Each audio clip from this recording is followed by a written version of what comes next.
अस्सलाम वालेकुम friends, welcome to SN TV. दोस्तों, इंटरनेट पर कई ऐसे वाकयात मौजूद हैं जो इंसान का दिल दहला देते हैं।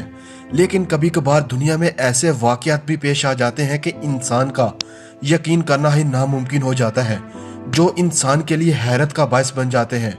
आज की इस वीडियो में मैं आपको एक ऐसे वाकया के बारे में बताऊंगा जब एक 14 साल बच्चे को 2400 वोल्ट का झटका देकर सजाए मौत दे दी गई थी। दुनिया भर में मुजरिमों को आमतौर पर फांसी की सजा दी जाती है, लेकिन अमेरिका की तारीख का एक ऐसा केस भी मौजूद है जब एक 14 साल बच्चे को करंट लगाकर सजाए मौत दे दी गई थी। लेकिन ऐसा क्यों किया गया था? इस बच्चे का नाम ज्यूज था, जो अपने वालिदैन के साथ जनूबी कैरोलिना के शहर अल्कोलो के एक टाउन में रहायश इख्तियार किए हुए था। सिया फार्म फैमिली से ताल्लुक रखने की बुनियाद पर इस बच्चे के साथ आगे जाकर क्या होने वाला था, ये कोई नहीं जानता था। 1944 में ही इन दिनों जनूबी कैरोलिना में रेलवे ट्रैक मौजूद थी, जिसके एक तरफ सफेद फार्म रहायश पजीर थे और दूसरी तरफ सिया फार्म। ये बॉर्डर नुमा रेलवे ट्रैक वाज़ेह कर रहा था कि सिया फार्म लोगों को इस वक्त से ही तकलीफ का सामना था। ज्यूज पर इस वक्त मुसीबत का पहाड़ टूट पड़ा जब इस छोटे से बच्चे पर यह इल्जाम आयद कर दिया गया कि इसने 11 साला बच्ची बेनिकर और 7 साला टीम्स को ज्यादती का निशाना बनाने की कोशिश करते हुए कत्ल कर दिया। लेकिन इस सब में ज्यूज को कुछ मालूम नहीं था कि आखिर हुआ क्या है, क्योंकि जिस दिन दोनों कमसन बच्चियों की लाशें मिली, इस दिन से एक दिन पहले बेनिकर और टीम्स ने ज्यूज और इसकी बहन से मुलाकात की थी और ये पूछा था कि यहाँ आसपास फूल मौजूद हैं या नहीं। इस केस की तहकीकात करने वाले अफसर का कहना था कि ज्यूज ने मेरे सामने दोनों लड़कियों को ज्यादती की कोशिश के दौरान कत्ल किया, ताहम इस एतराफी बयान का कोई सबूत नहीं पेश कर सका। यानी सिर्फ एक अफसर को गवाह बनाकर माशरा इस बच्चे को गुनाहगार तस्वर कर रहा था। दोनों कमसन बच्चियों की लाशों का मेडिकल मुआयना करने वाले डॉक्टर ने बताया कि दोनों लड़कियों के जिस्म पर मज़ाहमत के निशानात मौजूद नहीं हैं, लेकिन दोनों लड़कियों की मौत इंतहाई तकलीफदेह थी, क्योंकि दोनों को हेड इंजरीज हुई थी, जबकि चेहरे पर भी जख्म वाजिया थे। लेकिन अफसोस, अमेरिका की अदालत ने उसी एक पुलिस अफसर के एतराफी बयान पर ज्यूज को बजरिया करंट सजाए मौत का हुक्म दे दिया था।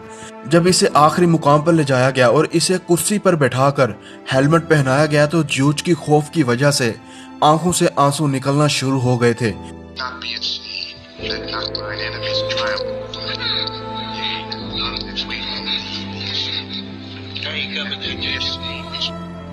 फिर ज्यूज से इसकी आखिरी ख्वाहिश पूछी गई, जिस पर इसने कहा कुछ नहीं। ये सुनकर मौका पर मौजूद अफसरान भी काफी हैरान थे, मगर फिर अचानक 2400 वोल्ट का झटका ज्यूज के जिस्म में दाखिल कर दिया गया।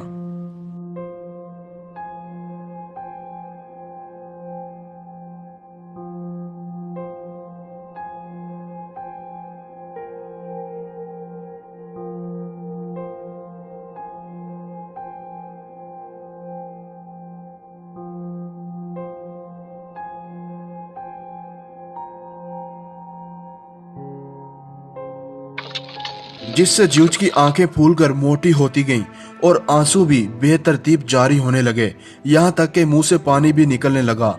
और फिर चंद ही लम्हे के बाद ये नन्ही जान इस करंट की ताब ना लाते हुए चल बसा। 2014 में ज्यूज की बहन ने अदालत से रजू किया और बताया कि ज्यूज उस दिन भी मेरे साथ था और ज्यूज के साथ जो शख्स जेल में था उसने भी बताया कि ज्यूज बार बार मुझे यही कहता रहता था कि मैंने कुछ नहीं किया, ये लोग मुझे क्यों मारना चाहते हैं जबकि मैंने कोई जुर्म नहीं किया। और यूं दोस्तों, इस तरह 70 साल के बाद ज्यूज को इस जुर्म से बरी कर दिया गया, जबकि इसे अब इस कैद की जरूरत भी नहीं थी, क्योंकि वो अब इस दुनिया में था ही नहीं। और ज्यूज दुनिया की तारीख का वो पहला बच्चा था जिसे इतनी कम उम्र में करंट लगाकर सजाए मौत दे दी गई थी।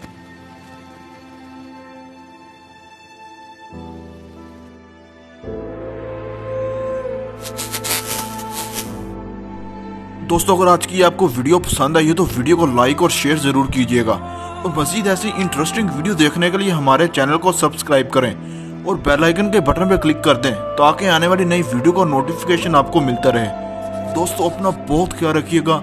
अल्लाह हाफिज।